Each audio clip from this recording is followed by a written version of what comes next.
How to believe it when reason denies it? My friends, there comes a time in every life when reason, the outer logic of the senses, will rise like a stern judge and say, it is impossible. It cannot be. And yet, within you, there is a quiet whisper, a vision, a longing that contradicts the verdict of reason.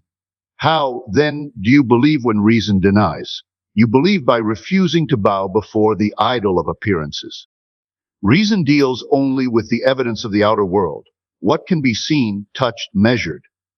But the unseen world, the world of imagination, is the womb of all that appears.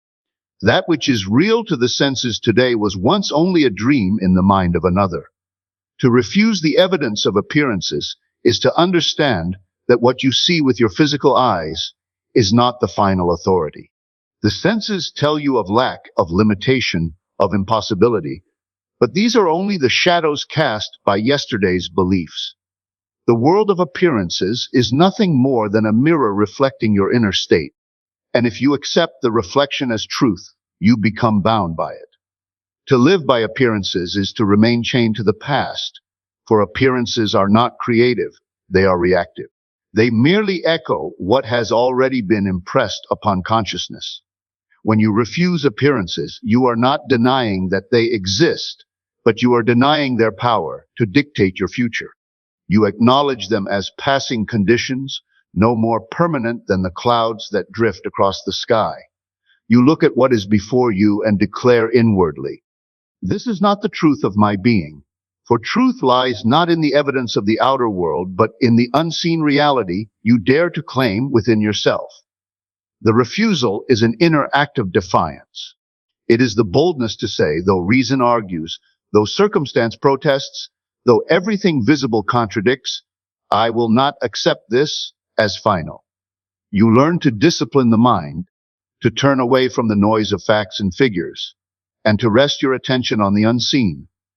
Appearances may say there is no money, no health, no opportunity, no hope. Appearances may cry out that the door is shut and barred, yet you train yourself to see beyond them, to feel beyond them, to live beyond them in imagination. This act of refusal is not a passive ignoring of the facts, but an active choice to anchor your awareness elsewhere. When you refuse appearances, you are not blind to them, you see them clearly, but you refuse to give them the dignity of truth. You look at sickness and inwardly affirm life. You look at lack and affirm abundance. You look at failure and affirm victory. And though the senses resist, though reason calls you foolish, you persist, knowing that appearances change as consciousness changes. To refuse appearances requires courage, for the senses are persistent and the evidence of the outer world appears so solid, so undeniable. Yet you remind yourself that what is solid today was once fluid, that what appears permanent is only a crystallized belief. The chair you sit upon, the building you enter, the very garments you wear, each was once invisible, an unseen idea held in the mind until it was called into form. To recognize this is to recognize that appearances are not the source, but the result, and as results they can be altered when the cause within is altered. Therefore, to refuse appearances is to live by vision rather than sight. It is to see with the eye of imagination rather than the eye of reason. It is to stand unmoved in the face of contradiction and to hold fast to the inner reality until it externalizes. It is the practice of lifting your gaze above the visible and training your inner ear to listen only to the whisper of possibility. It is the courage to ignore the denial of reason and to place all trust in the unseen power within. To assume the feeling of the wish fulfilled is to enter into the state of consciousness where what you desire is already true. It is not to beg, not to hope, not to wait for some distant future moment, but to inwardly clothe yourself in the condition of your desire as though it were already a fact. The great secret is that consciousness is the only reality, and what you assume inwardly with feeling will harden into fact outwardly.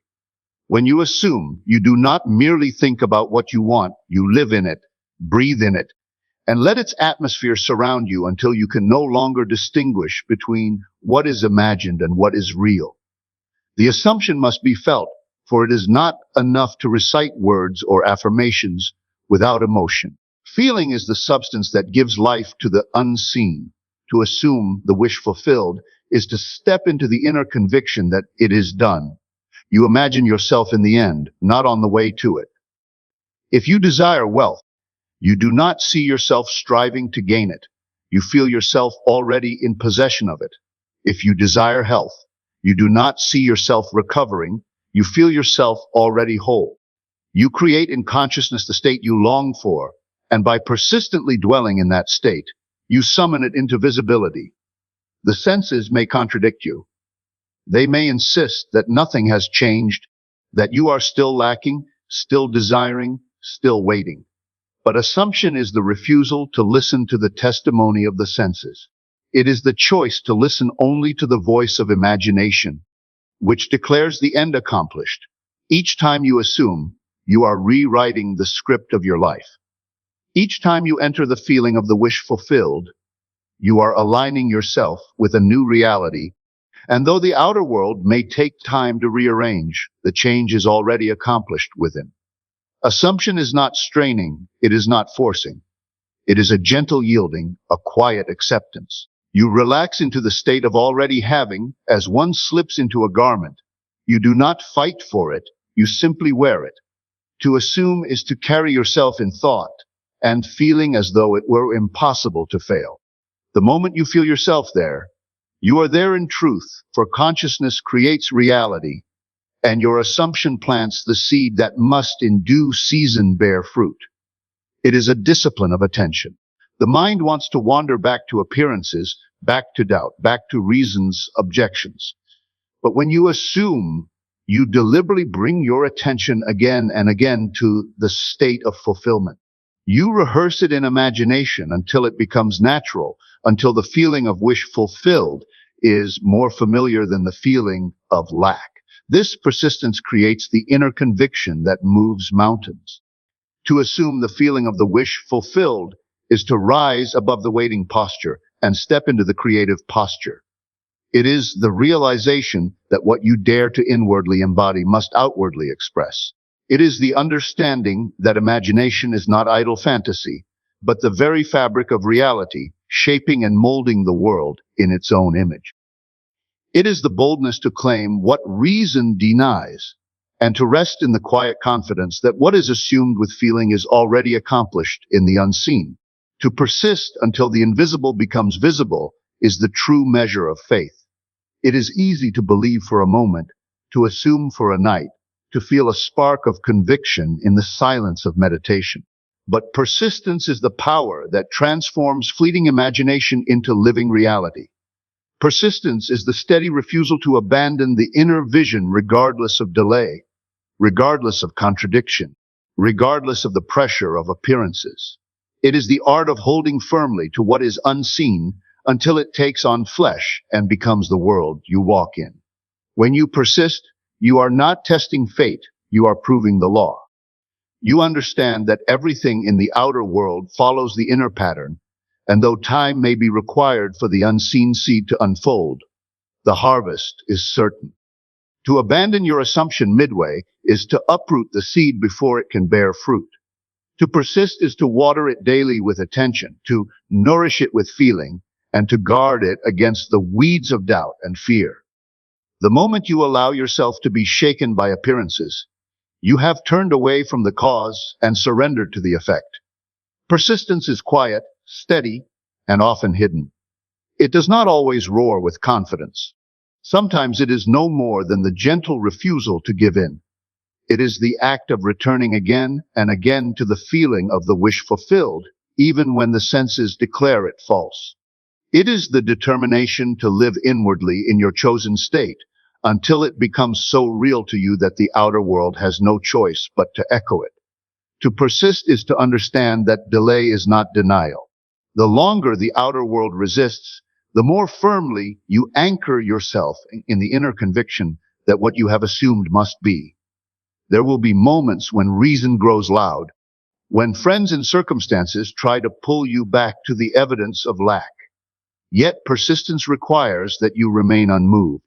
You may be tempted to waver, But each time you catch yourself and return to your vision, you strengthen the inner pattern. Each act of persistence deepens the groove in consciousness until it becomes natural to live in the state of fulfillment. What at first felt like imagination begins to feel like fact, and soon the invisible is more real to you than the visible.